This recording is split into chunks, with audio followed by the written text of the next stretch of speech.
እኔ በጣም የማፍርበት አንድ ነገር ልንገራችሁ። በጣም የማፍርበት የባህር ዳር ጫት ሲባል በጣም አፍራለሁ። ልዩ ልዩ አትክልቶች መጋቢ የነበረውን ውሃ እንኳ ጠልፈው የጫት ማብቀያ፣ የጫት ማምረቻ፣ የጫት መመገቢያ አድርገው ሲታይ ያማል። እንደ አናንያ እንደ አዛርያ እንደ ሚሳኤል ያለው ትውልድ እንዴት በጫት ይደነዝዛል? ከደባል ሱስ፣ ከስካር፣ ከጭፈራ ነፃ መሆን አይታችኋል። ሰሞኑ ምንድን ነው እላለሁ። ይሄን እንደው ዘፈኑ ዳንችራው ሌሊቱን ሙሉ ምድር ጦር አውርጄ ይመስላል።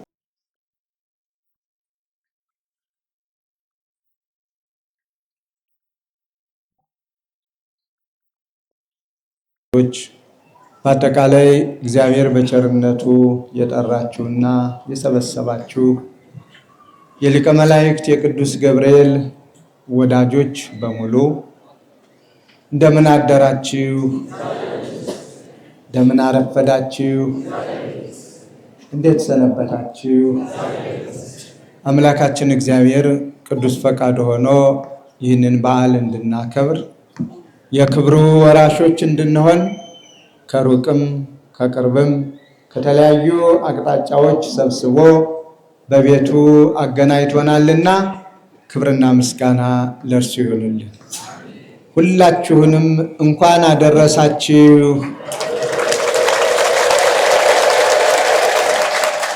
እንኳን አደረሳችሁ። አሁንም እንኳን አደረሳችሁ።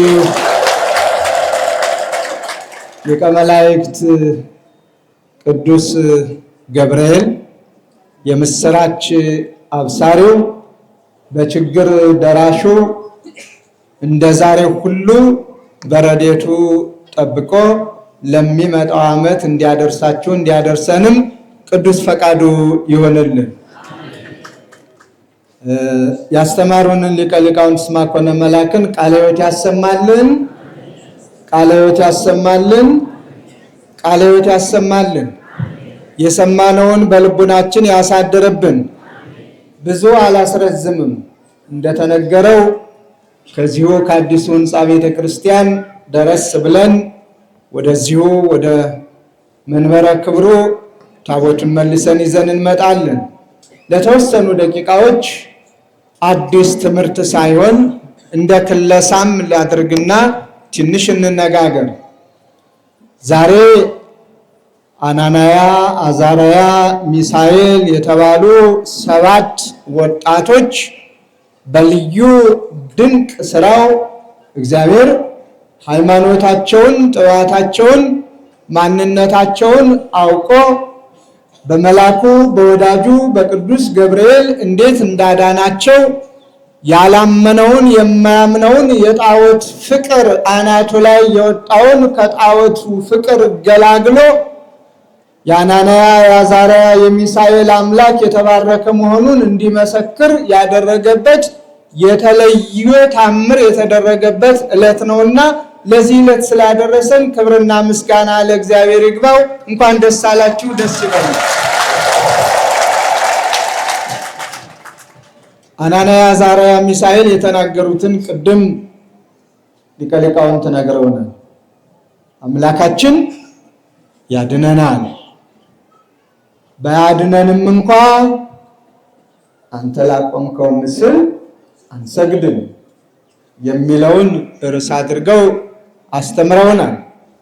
ከአናንያ ከአዛርያ ከሚሳኤል ምን እንማር ነው የኔ ጥያቄ። ከአናንያ ከአዛርያ ከሚሳኤል ምን እንማር? አናንያ፣ አዛርያ፣ ሚሳኤል እድገታቸው ክብራቸው በተጠበቀበት፣ ወላጆቻቸው በከበሩበት፣ ቅድመ አያቶቻቸው በከበሩበት፣ እግዚአብሔር በሚመለክበት፣ እግዚአብሔር በሚወደስበት፣ ነቢያት ከእግዚአብሔር ጋር በሚነጋገሩበት፣ እግዚአብሔር ድምፁን በሚያሰማበት፣ ሊያደርገው የፈለገውን ነገር ሁሉ በነቢያቱ አድሮ በሚያናግርበት፣ እንዲያም ሲል በመላእክቱ አድሮ መላእክቱን እየላከ ድንቅ ድንቅ ታምራትን ባደረገበት ወይም ባደረገባት በቅድስቲቱ ከተማ በምድረ እስራኤል በኢየሩሳሌም ነው እድገታቸው። እግዚአብሔርና ሰዎች ተስማምተው በሚኖሩባት፣ ሁሉም እግዚአብሔርን በሚያመልክባት አገር ነው።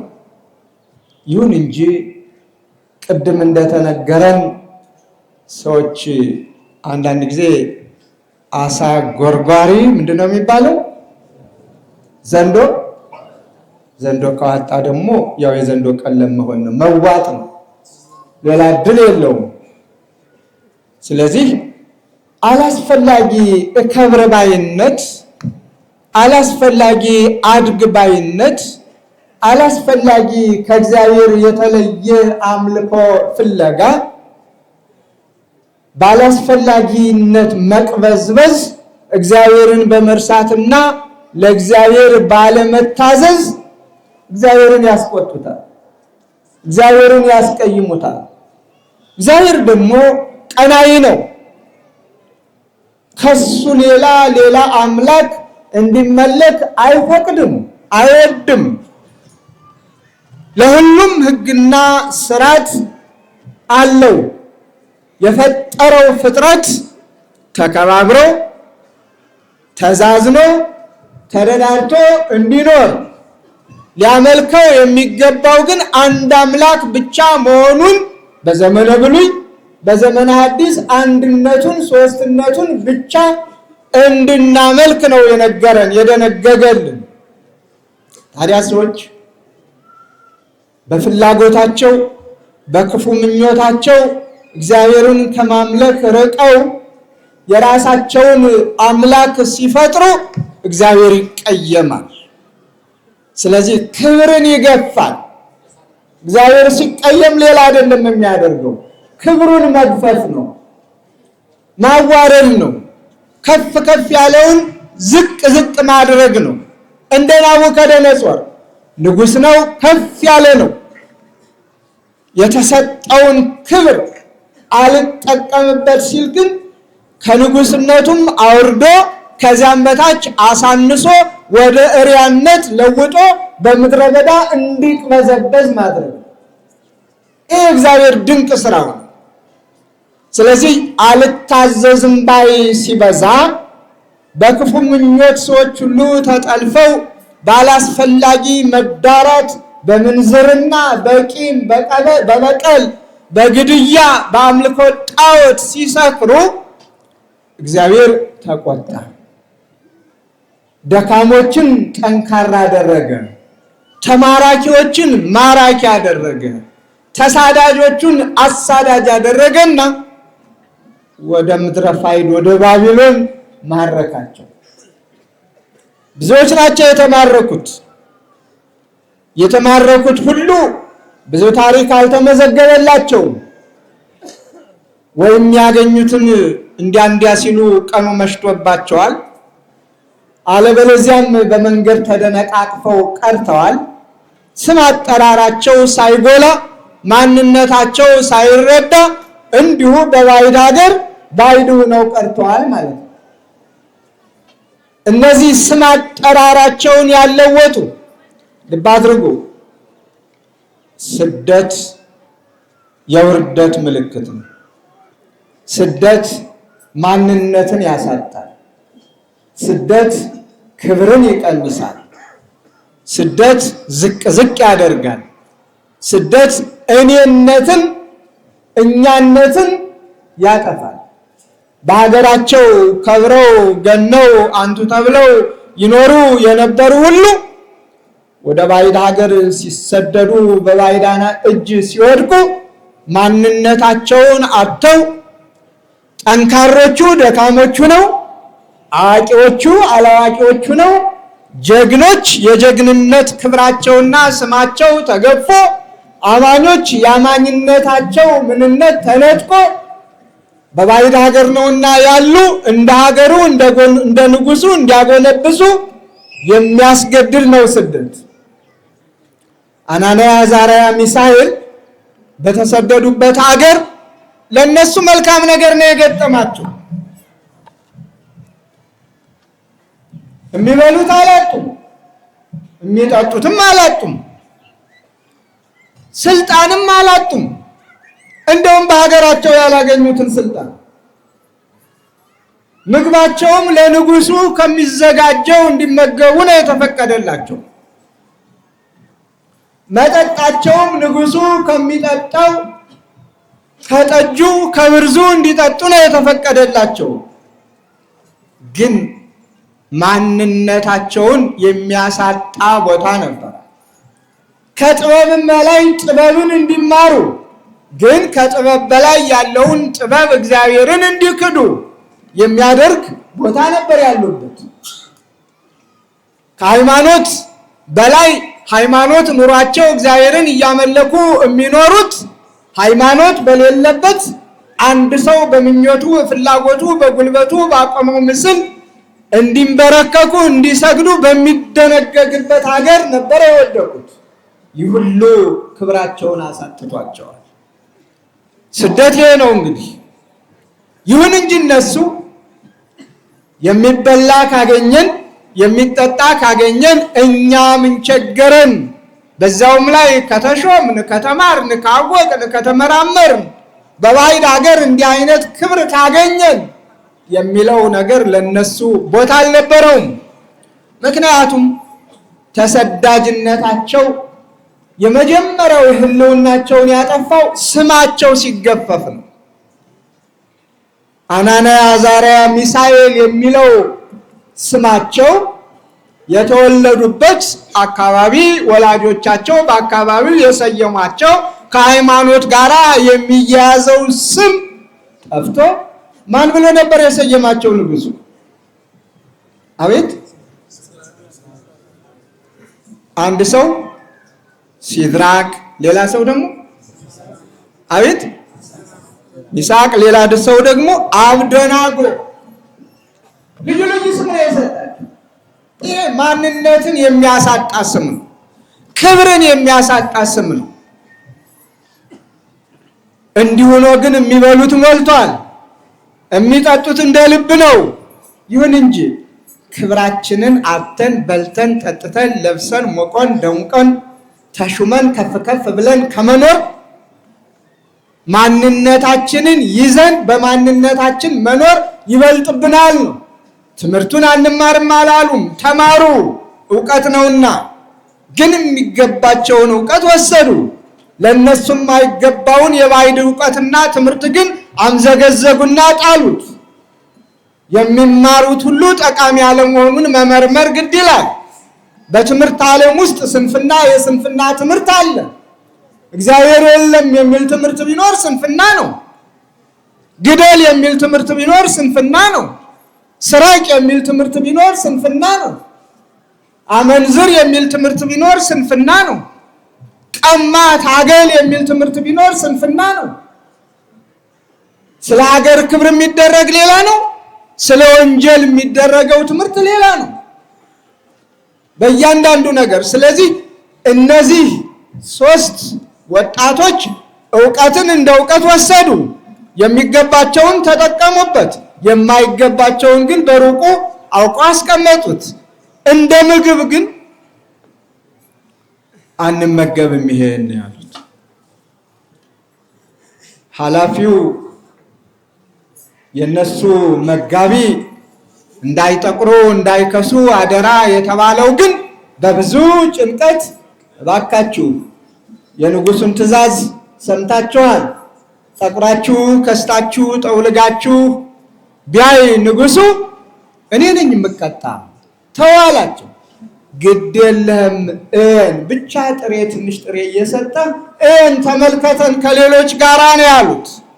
ምክንያቱም የእግዚአብሔርን ክብር አጥተው እግዚአብሔር የሰጣቸውን ክብር አምዘግዝገው ንጉሱ ባዘጋጀላቸው ምግብ ፊታቸው ቀልቶ ደረታቸው ሰፍቶ ሆዳቸው ሞልቶ ከመኖር ይልቅ በእግዚአብሔር ፈቃድ በሃይማኖት ተሞሽረው እግዚአብሔርን አመስግነው አስመስግነው መኖርን ምርጫ ስላደረጉ አልተቀበሉትም። በእርግጥም ጋባዣቸውም አየ እንዳሉትም በምግብ አልከሱም፣ አልጠቆሩም። ጥሬ ቆርጥመው እፍኝ ውሃ ጠጥተው የተዘጋጀውን ምግብ ሁሉ እምቢ ብለው ከበሉት ከጠጡት ከቀለብተኞቹ ይልቅ የተሻለ ወዝና ቁመና ቅርጽና ሕይወት ነበራቸው፣ በውስጥም በውጭም። ውስጥ ደስተኛ ካልሆነ በውጭ ያለው ሕይወታችን ቅባት የተባለውን ሁሉ ሰዎች ቢቀቡ፣ ወዝ የተባለውን ሁሉ ሰዎች ቢያወዙ ከንቱ ነው። ውስጥ ደስተኛ ሲሆን ውጭም ደስተኛ ይሆናል። ያኔ የሆነላቸው እምነታቸው። በዚህ ሰይጣን ቀና፣ በዚህ ሰይጣን አፈረ። ሰይጣን ደግሞ ማደሪያ አለው። ቀጥታ ሰይጣን ነኝ ብሎ ሰውን አሳስቶ ሰውን ጠልፎ ሰውን የጣለበት ጊዜ የለም። በማደሪያው እያደረ እያነሳሳ ብዙዎችን ይጥላል፣ ብዙዎችን የውድቀት መሳሪያ ያደርጋቸዋል። ስለዚህ ቅድም እንደተነገረን ናቡከደነጾር የራሱን ራእይ የራሱን ህልም አየ። ያየውን ለማድረግ ወደኋላ አላለም። ቅድም ተነግሮናል፣ ክለሳ አልገባም እሱን። ከዚህ በኋላ ነበር በህልሙ ያየውን ሁሉን ነገር ካጠናቀቀ በኋላ በምድሪቱ በግዛቱ ያሉ ወገኖች በሙሉ ልክ አሁን እኛ እንደተሰበሰብን ተሰበሰቡ። እጅግ ረጅም የሆነ ጣዖት አቁሟል። በልዩ ግንባታ ገንብቶ ያውም ከወርቅ ስፋቱን ቁመቱን 60 ልብ አድርጉ። ይህንን ካደረገ በኋላ እምቢልታው፣ ዋሽንቱ፣ መሰንቆው፣ ክራሩ፣ በገናው ሲደረደርና ሲመታ ሁሉም ለዚያ ጣዖት የማይንበረከክ የማይሰግድ የሚቀጣ መሆኑን ታወጀ። ምሕረት የሌለው አዋጅ በግዳጅ እኔ ያመለኩትን ካላመለካችሁ፣ እኔ ላቆምኩት ምስል ካልሰገዳችሁ ትሞታላችሁ የሚል አዋጅ። የሙዚቃ መሳሪያዎችን ደርዳሪዎቹ እየደረደሩ ዘፋኞቹ እየዘፈኑ ኃያላኑም ድኩማኑም ባለጸጎቹም ድሆችም ትንሾቹም ትልቆቹም እገሌ ወገሌ ሳይባል ለዚያ ጣዖት ሁሉም ተንበረከከ። ከነዚህ ከሶስቱ ጀግኖች በስተቀር እነሱ ዝቅ አለ። ሁሉም ሲሰግድ ሲንበረከክ ሲወድቅ ሲነሳ ባሉበት ቀጥ ብለው ቆመዋል። ይህንን ያዩ የሰይጣን ማደሪያዎች ንጉሥ ሆይ አንተ ከፍ ከፍ ያደረካቸው፣ አንተ ባለሟሎች ያደረካቸው፣ አንተ በአውራጃዎች የሾምካቸው፣ አንተ ላቆምከው ምስል አልሰገዱም፣ አልተንበረከኩም፣ ትእዛዝህን አፍርሰዋል፣ ቃልህን አቃለዋል፣ ሕግህን አላከበሩም። ምን ትላለህ ነው ያሉት። በቁጣ ኃይል ተሞልቶ ባለው በንግስናው ግርማውን ተጎናጽፎ መንፈሳዊ ግርማ ያይደለ ሰይጣናዊ ግርማ፣ መንፈሳዊ ቁጣ ያይደለ ሰይጣናዊ ቁጣ። ለምንድነው ያልቆማችሁ ያልሰገዳችሁ? እኔ ላልኩት ለምንድነው ያልተንበረከካችሁ? ጥያቄው ነው። በዚህ ጊዜ ነበር ንጉሥ ሆይ አንተ ላቆምከው ምስል አንሰግድም፣ አምላካችን ያድነናል። አያችሁት ደስ ሲል። ከነዚህ ከሶስት ወጣቶች ይህንን ነው መማር ያለብን። አምላካቸውን ተጠራጥረውት አይደለም፣ አዳኝነቱን አላምን ብለው አይደለም። እስከ መጨረሻው ድረስ ንጉሱ ተስፋ መቁረጥ ነበረበት። ቅድም እንደነገሩ ሊቀ ሊቃውንቱ ቁርጥ ሐሳባቸውን ቁርጥ ውሳኔያቸውን ምንም ይባል ምን እሱ ላቆመው ምስል የማይሰግዱ መሆኑን እግዚአብሔር ባያድነንም እንኳ በዚህ በምድራዊው ዓለም በአንተ ፊት ከዚህ አንተ ካዘጋጀው መግደያ እሳት ባያድነንም እንኳን በመንግስቱ የመንግስቱ ወራሾች ሆነን እሱን እያመለክን እንደ መላእክቱን መስለን የምንኖርበት ዓለም ስላለ፣ ስለዚህ ስለ ምድራዊ ዓለም፣ ስለ ጊዜያዊ ዓለም፣ ስለ ኃላፊው ዓለም አንተም ኃላፊ በሆንክበት ግዛትህ ለጊዜው በሆነበት ምንም ቦታ የለንም ነው። አዎ በቁጣ ስለነበረ ወረወራቸው። ባያድነንም እንኳ ብለው ነበር። አዳናቸው አላዳናቸውም? እግዚአብሔር አድኗቸዋል። ደስ ይበላችሁ እናንተንም ከመከራ ሥጋ ከመከራ ነፍስ አድኗቸዋል። የሚገርመው እነሱ ብቻ እኮ አይደለም የዳኑት። ናቡከደነጾርንም እኮ አዋጁን በአዋጅ እንዲሽር አድርጎታል። አዋጁን በአዋጅ ልብ አድርጉ። የመጀመሪያው አዋጅ ለጣዖት ያልሰገደ ይሙት በቃ ፈርዷል። ቤቱ ይቃጠል፣ ይበርበር፣ ይመዝበር ብሎ አውጆ ነበር። አሁን ደግሞ መንግስቱ ዘላለም ወምኩናኑኒ ለትውልደ ትውልድ ግዛቱ ለልጅ ልጅ ነው ብሎ የእግዚአብሔርን ዘላለማዊ ንጉስነት ዘላለማዊ ገዥነት አምኖ አውጆ የትኛውም ወገን በሙሉ ከዳር እስከ ዳር በአናንያ በአዛርያ በሚሳኤል በዳንኤል አምላክ እንዲመካና የዳንኤልን የአናንያ የአዛርያ ሚሳኤልን አምላክ እንዲያመልክ አዋጁን በአዋጅም የሻረበት ነውና እግዚአብሔር የተመሰገነ ይሁን። ታሪኩ ባጭሩ ቅድም ተምረናል። አሁንም ከልሼላችኋለሁ። ከአናንያ ከአዛርያ ከሚሳኤል ምን እንማር? ምን ተማር? አናንያ አዛርያ ማንነታቸውን አጥተው በስደት ሀገር በሄዱበት ጊዜ በስደት ሀገር ምንም ሁሉም ነገር ቢሟላላቸው ከራሳቸው ማንነት የስደቱን ኑሮ ጥቅሙን መሳሪያ አድርገው ማንነታቸውን ለያጡ በጽናት ሃይማኖታቸውን በአደባባይ የገለጡ ወጣቶች ናቸው።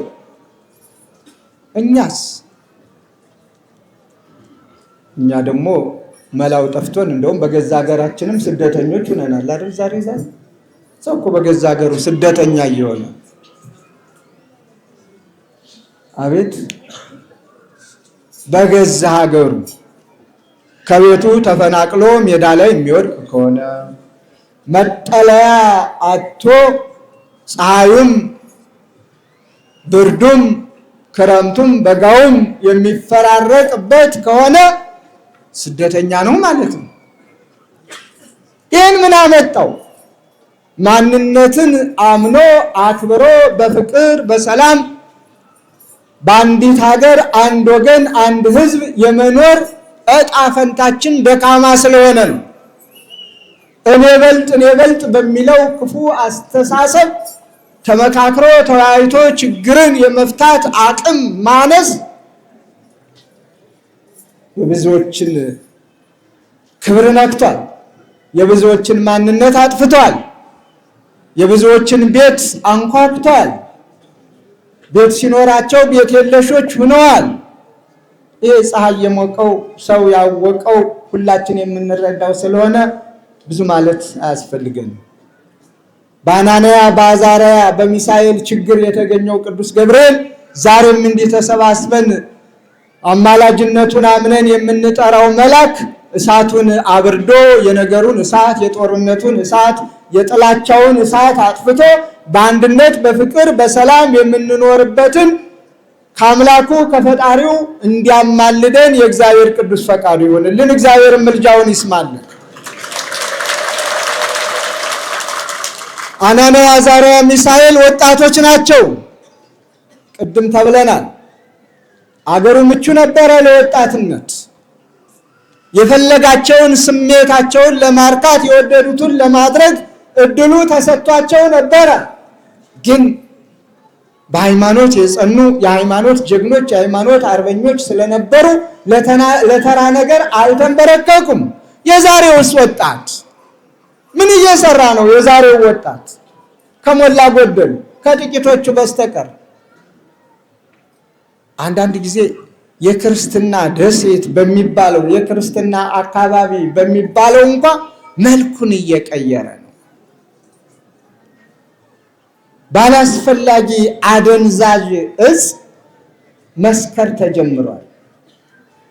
እኔ በጣም የማፍርበት አንድ ነገር ልንገራችሁ። በጣም የማፍርበት የባህር ዳር ጫት ሲባል በጣም አፍራለሁ። አትሸማቀቁ። የባህር ዳር ጫት ምርጥ ሆኖ ለሌላው የሚሄድ ተብሎ ሁሉም ያንን ቋጥሮ መከራውን ሲያይ ባህር ዳር ላይ ጣና እኮ አቅፎ የያዛቸው የተቀደሱ ገዳማትን አቅፎ የያዛቸው የከበሩ አገር በቀል እጽዋትን አቅፎ የያዛቸው ለሰው ጤናማ ምግብ ሆነው የሚያገለግሉትን ልዩ ልዩ ፍሬያት የሚያፈሩትን እጅግ የሚያስጎመጁ ሰውነት የሚያፋፉ ከእግዚአብሔርም ጋር የሚያገናኙትን እንጂ የሚያሰክር የሚጥል የሚያስገመግም በመጽሐፍ እንደተጻፈው አይደለም፣ አልነበረም። ዛሬ ግን ይህንን የቅድስናውን ውሃ እንኳን ልዩ ልዩ አትክልቶች መጋቢ የነበረውን ውሃ እንኳን ጠልፈው የጫት ማብቀያ የጫት ማምረቻ የጫት መመገቢያ አድርገው ሲታይ ያማል። ምናልባት ሳንቲሙ አስጎምጅቷቸው ሊሆን ይችላል። ሳንቲሙ ወጣቶችን ማርኳቸው ሊሆን ይችላል። ሰይጣንም ደግሞ አውቆ እንደዚህ አይነቱን ነገር ከፍ ከፍ ያደርገዋል። የማይጠቅም ነገር ሁልጊዜ ውድ ያደርገዋል። በአቋራጭ ሰዎች ይከብሩ ዘንድ ያንን ሌትም ቀንም ተግተው እንዲሰሩ ያደርገዋል። አይታችኋል። ጫት እኮ የበቀለበት መሬት ሌላ እህል እኮ አያበቅልም። እስኪ ተክላችሁ ነቅላችሁ ያን ትከሉትን ነዩት። ጫት ያየው ውሃ እኮ መልሶ እኮ እሱም አይገኝም ከጊዜ በኋላ። አንድ ጊዜ ያላያችሁም ዓለማውያን ባህሩ እንዳልሆነ ሆኖ ጠፍቶ ሁሉም በጫት ተከቦ ነበር፣ ደርቆ ነበር። ለጣናም ያሰገዋል። እርግጠኛ ሆኜ ነው የምነግራችሁ። እና እንደ አናንያ እንደ አዛርያ እንደ ሚሳኤል ያለው ትውልድ እንዴት በጫት ይደነዝዛል? የአናንያ የአዛርያ የሚሳኤል ትውልድ ዛሬ እኮ እነሱም አሉ፣ አልጠፉም።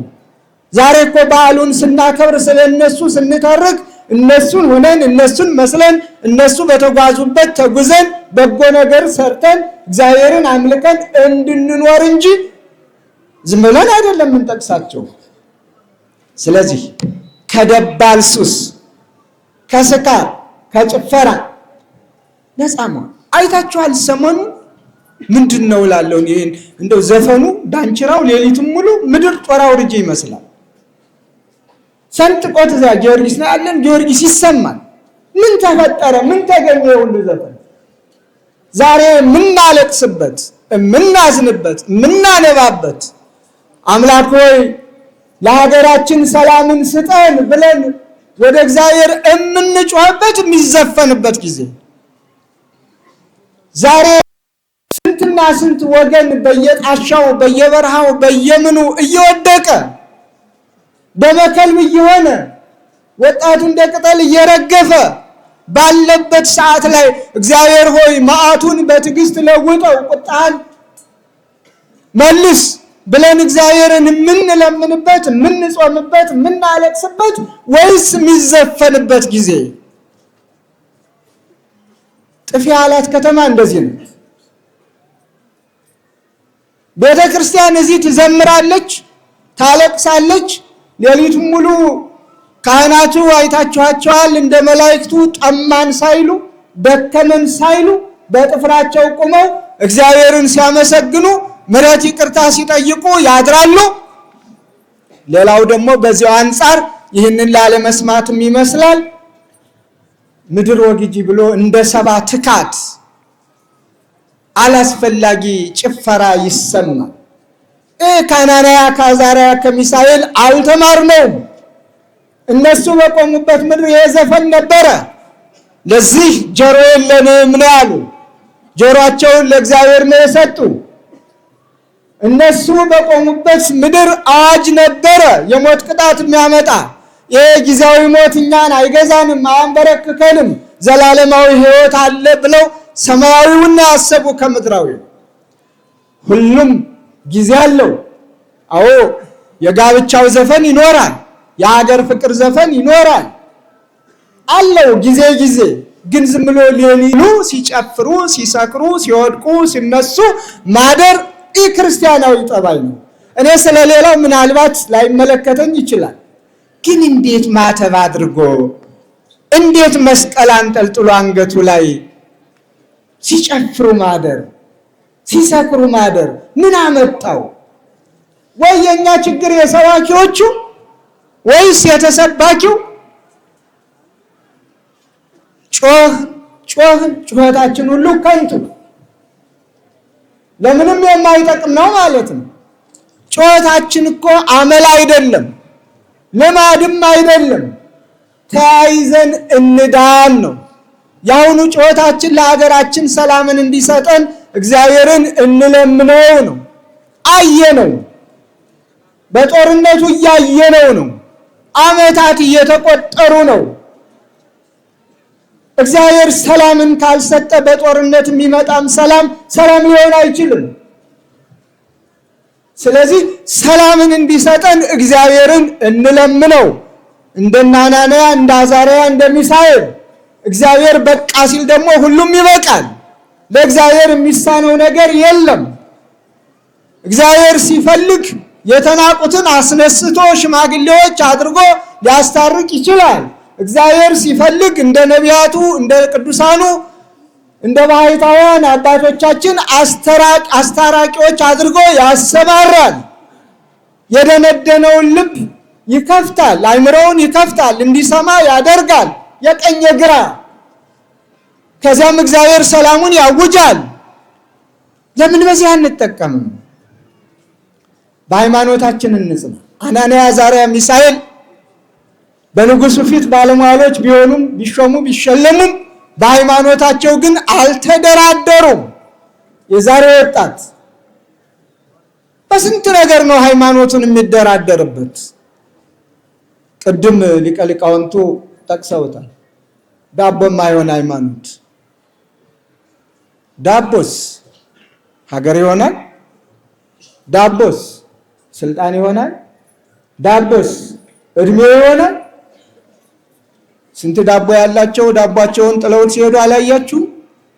ስንት ባለስልጣናት ስልጣናቸውን ጥለው ሲሄዱ አላያችሁ? ስንት ባለጸጎች ሁሉን ጥለው ሲሄዱ አላያችሁ? ስንቶች አሉ እዚህ። አሁን አቅም ያለው አዲስ አበባ፣ ከዚያ የተሻለ አቅም ያለው ወደ ውጭ ሀገር፣ የገጠሩ ወደ ባህር ዳር፣ እንዲህ እያለ አይደለም ኑሮ። እውነቱ ይሄ ነው፣ እውነት ሲነገር ካላመመን በስተቀር። ስለዚህ በእንዲህ አይነት ሰዓት፣ በእንዲህ አይነት ወቅት እግዚአብሔር ሆይ ማረን ነው፣ እግዚአብሔር ሆይ ይቅር በለን ነው፣ እግዚአብሔር ሆይ ሰላምን ስጠን ነው። ጸሎታችን ይሄ ይሁን። ገብርኤል ሆይ የምስራች አብሳሪ ነህና ሰላምን አብስረን ነው። ጨልሞብናልና አሁንም አምላካችን በብርሃኑ እንዲጎበኘን አማልደን ነው። ብርሃን ይባላል በቤተ ክርስቲያናችንም ትምህርት። ፈኑ ብርሃነከ፣ ብርሃንን ላክ ነው። በጨለማው ሲርመሰመሱ የነበሩ አባቶቻችን ወገኖቻችን፣ ሰውና እግዚአብሔር በተለያየበት፣ እግዚአብሔር ከሰው ልጆች በራቀበት፣ ጽድቅ እውነት በጠፋበት፣ አምልኮት በተሰረዘበት፣ ሁሉም በከንቱ በደመ ነፍስ በሚመላለስበት ጊዜ ነቢያቱ ድምፃቸውን ከፍ አድርገው ያሰሙት ጩኸት ቢኖር ብርሃንን ላክ ነው። ዛሬም ሰላማዊ የሆነውን ብርሃንን ላክ። ጨለማ በሆነ ቁጥር የሚሞተው ብዙ ነው። ጨለማ በሆነ ቁጥር የሚፈሰው ደም ከንቱ ነው። ስለዚህ ብርሃንን አብራልን። አንተ ካበራህልን፣ አንተ በቅዱሳን መላእክትህ በእነ ቅዱስ ገብርኤል ከጠበቅከን ሁሉም ሰላም ይሆናል ብለን እንለምነው። ከአናንያ ከአዛርያ ከሚሳኤል ይህንን እንለምን። ተራኪዎች ብቻ መሆናችን ትርጉም የለውም። ስለዚህ የአናንያ የአዛርያ የሚሳኤል አምላክ ሁላችንን ይቅር ይበለን። እስከ መጨረሻዋ ሕቅታ ድረስ በምግባር በሃይማኖት ያጽናል። የመጨረሻ መልእክቴ ወገኖች፣ ረሃብ ክፉ ነው። በራስ ፈቃድ ካልሆነ በስተቀር የለኝም ብሎ አንድ ቀን እንኳን መዋል ይከብዳል። ሳይኖር አለኝ ብሎ መጾም ቀላል ነው። አለኝ ብሎ ማክፈል ቀላል ነው። የሚበላ የለኝም፣ የሚጠጣ የለኝም የሚል መንፈስ አይምሮ ላይ ሲኖር ግን ሁለመናው ረሃብ ይሆናል። ስለዚህ ጎረቤት ለጎረቤት ተያዩ፣ ተመለካከቱ። ምንም ይልሱት ይቀምሱት የሌላቸውን ጎረቤቶቻችሁን ጎብኙ። ይልቁንም አሁን ልደት መጥቷል። የልደት ብቻ እንመግባቸው እያልኩ አይደለም። በበዓሉም አዝነው እንዳይውሉ የሁላችን ደስታ የተወለደበት፣ የሁላችን ሰላም የተወለደበት፣ ሰውና እግዚአብሔር የተገናኙበት፣ እረኞች ከመላእክት ጋር ያመሰገኑበትን በዓል ስናከብር ጎረቤት ከጎረቤት አንድ ላይ ደስ ብሎን እንድናከብር መረዳዳትን አትርሱ። 2፣ 3፣ 4 ልብሶች ያሉን ማካፈልን አንርሳ።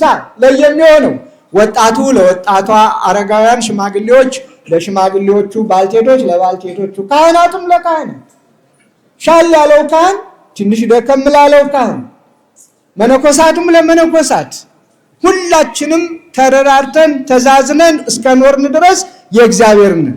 አለበለዚያ በዓል ላይ ሲደርስ ብቻ እንዲህ ሞቅ ብሎን ደመቅ አድርገን በዓል አክብረን ደስ ይል ነበረ ብሎ መለያየቱ ትርጉም አልባ ነው የሚሆነው። ትርጉሙ የእግዚአብሔርን ቃል በተግባር ስንፈጽመው ብቻ ነውና እግዚአብሔር የተግባር ሰዎች አድርገን እስከ መጨረሻው ምቅታ ድረስ በሃይማኖት ያጽናል።